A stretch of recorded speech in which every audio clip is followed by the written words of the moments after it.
I am 26 years old and my GF, who I will call Shar, is 24. My father, who I may refer to as Clark, is 52, and my mom, Dee, is 50. It's surreal to be in a situation like this. Never in a million years did I think it could happen to me. But here we are. This is my first time using Reddit, but I thought I'd give it a try for some advice. Based on other posts, it seems like people appreciate some backstory, so I'll do my best to provide all the relevant details. However, this has only been going on for a week, so please forgive me if I get emotional while sharing my story. Shar and I first met during her freshman year of college. We met at a frat party. She was a part of a sorority and my frat was putting together a party, or a fundraiser for sorts. But it was easy to bump into each other and strike up a conversation because we share the same mutual friends. Anyways, it wasn't until later that we discovered we grew up only a few towns away from each other. Whenever we went home, I would offer her a ride and it only added about 30 minutes to our trip overall, so it was really no trouble. As we spent more time together on campus and outside of school, our friendship turned into something more. We come from close-knit families and we both had the support of our loved ones when we told them about our relationship. Our families quickly accepted each other and our love for each other continued to grow. When we met, I only had about 2 years left of my degree, while she was really just starting. So naturally I graduated first. After I graduated, I moved back home about 3 hours away where I was offered a fantastic job opportunity with great pay. While Shar was still finishing up her studies, I would visit her whenever possible and she would do the same when she came home. Long distance was hard only because things were getting pretty serious for her in her studies, so there wasn't much time to talk, but we managed. She was wanting to pursue law after her initial degree, so her nose was really crammed in the books and I really respected her for that. She was driven, and that's why I loved her. I had it all planned out too. I knew she was the one. I just knew it deep down in my bones. I was going to save up enough to buy a place back in the city. I knew she had quite some time ahead of her in school before she could actually practice law, so I knew I'd have to be the one to compromise to move back into the city, and hopefully find a transfer there since I was making some good money. Once she graduated from her degree, she moved in with me in an apartment I was renting back home where I grew up until she applied for law school. She said she wanted to take a semester off before starting back up again, and I agreed. I thought that would give us some time to find a place in the city that we wanted to start our lives together in. And now on to the part you've all been waiting for. Looking back now, there were many things that I overlooked and dismissed as my father simply trying to welcome my ex into our family.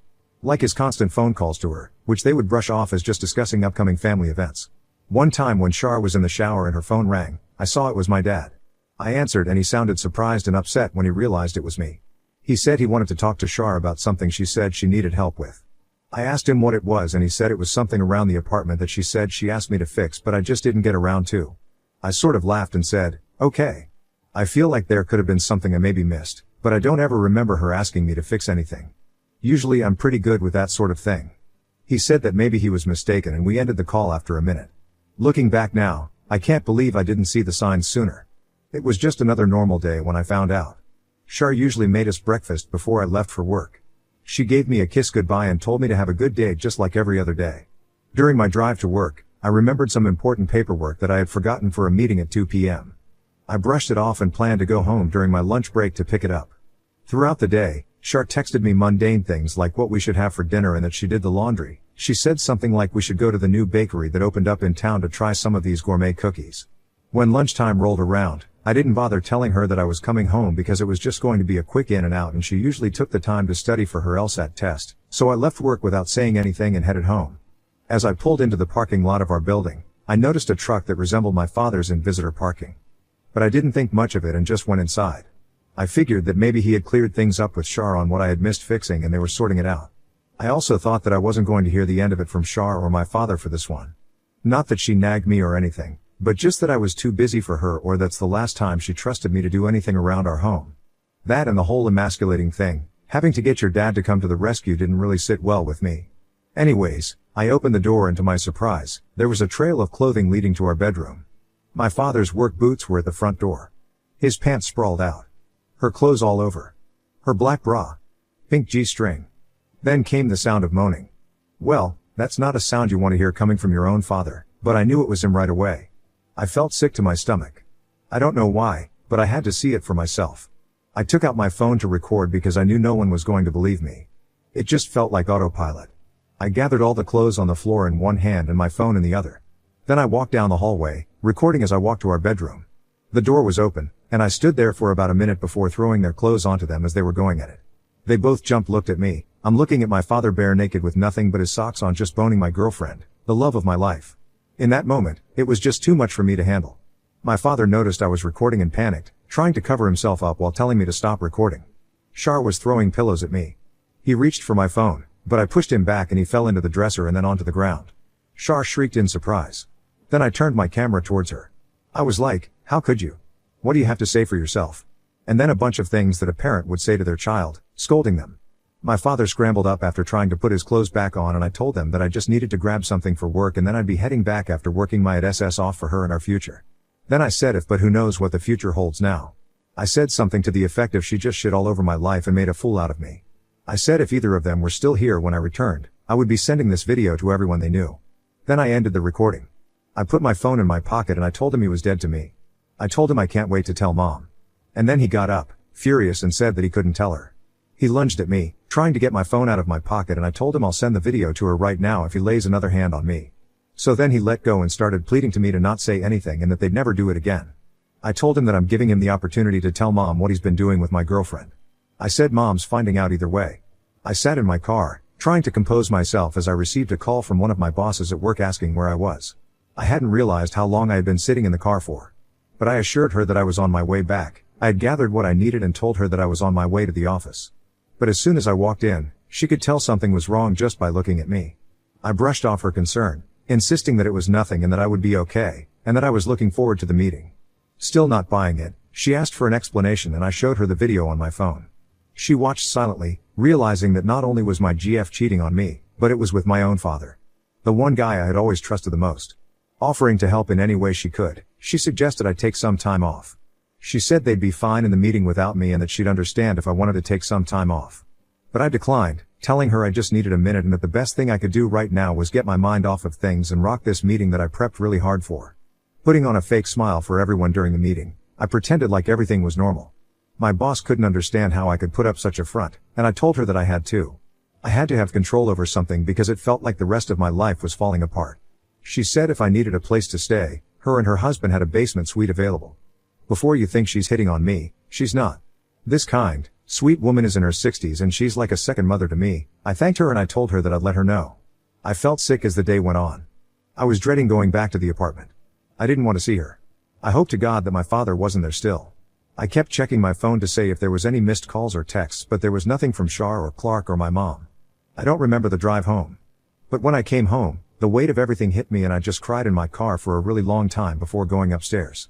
When I walked in, she was sitting in the living room on the couch and looked like absolute dog shit. As soon as she saw me, she got up to hug me but I pushed her off. I told her she had to pack her things and go. I said I had plans for us. I was going to marry you. I waited for you, she said. I'm sorry, I know, I'm sorry. It's not what you think it is. And I'm like, how is it not exactly what I think it is? Pretty sure my father was inside of you. Unless he's built like a Ken doll and you were just bumping bumps, but I doubt that. She started sobbing and said that he forced himself onto her. I said I doubt that. I said how long has this been going on for? She said not long and I said what's not long? I said there's no point in bullshitting to me now. Then she tells me that there was a brief thing last Christmas when I went to bed early because I had too much to drink and they kept drinking in the basement and ended up making out on the couch. Then she said they both woke up and acted like nothing happened until she moved in with me a few months ago and he asked her to come over. She said she didn't want to at first but he said that he'd tell me what they did together. I said bullshit. You still went over. Well, I told her to leave and she wouldn't leave. She literally fell to her knees and told me that she didn't mean to and she was so sorry and she'd do anything. I said well, then I'm leaving. And then she tried to grab onto my knees like she was some little kid and I tried to walk away to pack my bags, but she held on and I ended up dragging her down the hall to our bedroom. Anyways, I ended up packing her shit because I decided I wasn't leaving my home. I said it's time you get the hell out of here. I carried her bags all the way to the hallway outside of our apartment while she was sobbing and completely losing it. I threw her bags out into the hallway and pried her off my legs. I said if she doesn't leave I'm calling the cops and sending the video to everyone we know. And then that was that. She got up and left. I called my mom later that evening and she asked if I'd seen my father. I said that I had. She said that she hasn't seen him all day and he was supposed to be back from work already. There was a moment that I had thought about not telling her and just hoping my father would tell her. But then I knew that my mom deserved better. So I told her everything. I said I'm sorry to tell you over the phone like this but. And then I just let it all out. I sat there sobbing like a baby to my mom. Apparently my dad came back the next day and tried to act like he had just gotten drunk at his brother's place and lost track of time and passed out, but she said she knew everything. She kicked him out of the family home, and we don't know where he's been staying and frankly don't care. But I guess he's been fired from his job. Thank you for reading. Maybe I'll be back with an update. Update, well, I'm back. For a while, I thought about not sending the video to anyone, but then I was sitting at my apartment thinking of the lives that the man I used to call my father and ex just ruined with their selfishness. And I just couldn't stand for that. There was no way they were going to walk away unscathed from this. It was a small town, so there were a bunch of rumors going around about why my mom kicked out Clark. I really just couldn't handle the drama anymore, and my mom was too nice to say anything. She kept saying he was on a fishing trip. So I sent the video to a family chat, and I sent the video to my entire friend group and all of our mutual friends. I just wanted them to hurt like my mom and I. I'll never forget seeing him on my bed with my girlfriend, my love. The woman I wanted to spend forever with and the woman I had admired and adored. I realized I didn't know her. And I didn't know who Clark was all along. My whole life was a lie, and I didn't want my mom to have to make up lies to try to protect some scumbag. After I sent the video, I heard from Char's older sister, Shay, and she told me she was so sorry for what Char did. She said she was really rooting for me and I did a lot for her. She said that she still wants to be in my life. I decided to shoot my shot and ask her out, and we're actually going for coffee next week. She studied psychology in Edinburgh and was now in the city practicing in her own clinic. Anyways, apparently the video completely leveled Char's life, and her parents aren't talking to her. They aren't helping her with school anymore either. They were paying for her schooling, and so since they've cut her off, she's no longer going to law school. She's also apparently couch surfing with some chick she was at the sorority with. My dad's staying in a camper on some random guy's land outside of town. Anyways, I feel good. And I'm looking forward to seeing Shay. You never know what the future holds. Now on to the next story. Story 2. Wife of 10 days cheated on me with her friend and tried to hide it. So I kicked her out, and now she's begging me to take her back. My wife, 26 female, and I, 28 male, were married for 10 days, in a relationship for 4 years. It was at this point that she started acting guilty and closed off. We had just returned home from our honeymoon, and she'd been back to work as a bartender for 3 nights. When she came home from work that night, she was later than normal, and I could tell something was off. She got into the shower first, even though it was 3 a.m. She wore more clothes to bed than usual, and laid curled up on the edge instead of cuddling close like she usually did. My wife and I became each other's best friend. Since COVID, we'd grown as a couple and as individuals. We had to work through arguments, disagreements, bad moods, and hopelessness. We watched a lot of informational videos about psychology and relationships together.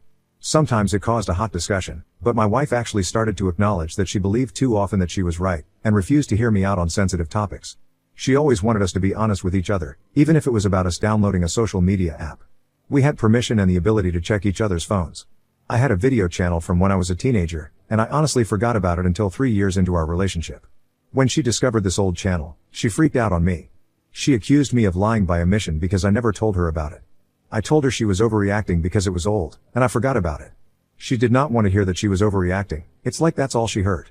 The day after we were married, a friend of mine reached out to me, regarding a video my wife posted on one of these internet apps. I watched it without telling her, then confronted her about having an account without telling me. She immediately became defensive, saying she only posted videos of our dogs. I tried to tell her that wasn't the point, that she'd been the one to say we should tell each other if we join one of these platforms because they tend to be toxic and cause problems in relationships. Now was her opportunity to tell me I was the one overreacting. That's when I told her I saw the video, and knew that it wasn't of the dogs, it was of her dancing. She was surprised I saw it and knew the truth, but she didn't let that motivate her to take accountability or admit she lied. Instead, she asked me why I had to turn this into a reason to fight, and said she didn't want me to make a big deal out of this since she didn't make a big deal out of my video channel. I reminded her that that was from years ago, and this video of her dancing was made the day after our wedding, behind my back. She apologized to me, but it felt forced, like she was cornered into it. That brings us to 10 days after our wedding, when she came home late from work at the bar and showered before laying curled up on the edge of the bed. The bed started shaking a little. It felt like she was stifling her sobs. I sat straight up in bed and asked her if she was okay. She only nodded, trying to cover her face. I turned on the light and stared at her while she cried, expecting her to start talking. She finally admitted she cheated on me, but she didn't say it like that. She said a guy offered to give her a ride home when her car didn't start. She told me she accepted, and that he forced himself on her. I freaked out. I started screaming and crying in disbelief. I told her we were going to the police and needed to find this guy. I asked her if she knew him, and what he looked like. She hesitated before answering me. Then she said she didn't want to tell the police because he was a friend of hers. I found it hard to control my breathing, and I started pacing. It was hard for me to clarify this situation with her because a voice in my head kept telling me that she wanted to sleep with this man. She was only sobbing at first because of the guilt she felt, but she couldn't tell me that because she didn't want to suffer the consequences of cheating. It didn't take long for me to start screaming at her to get out. She didn't want to report this friend of hers for forcing himself on her because she didn't want him to go to jail. I asked her repeatedly if she wanted to have sex with this guy, and she said no. When I asked her to give me her phone, she went silent before asking me why. I said I wanted to check her messages, and she became extremely defensive. She wasn't upset anymore, she was mad at me for refusing to trust her. I reminded her that we had a rule between us, that we could always check the other person's phone, because trust is continuously earned. I told her she seemed like she was lying and trying to avoid consequences, so by letting me check her phone, she'd prove her innocence. She refused, so I kicked her out. I started shoveling her stuff out onto the sidewalk. I grabbed trash bags and started throwing anything of hers outside, despite her cries for me to stop and listen. She finally snapped, out of anger, not remorse, and told me I was right. She did sleep with him, and he was better than I ever was. That right there was the warped woman my wife had become. Her ego started to inflate until she couldn't resist the temptation to find another man. With all the dating apps and throwaway culture we live in, I wasn't really that surprised. I was just extremely disappointed that it happened to me. I loved this girl, and I know she loved me, but she let her ego control her decision-making and make her believe she shouldn't have to be held accountable or suffer through any repercussions.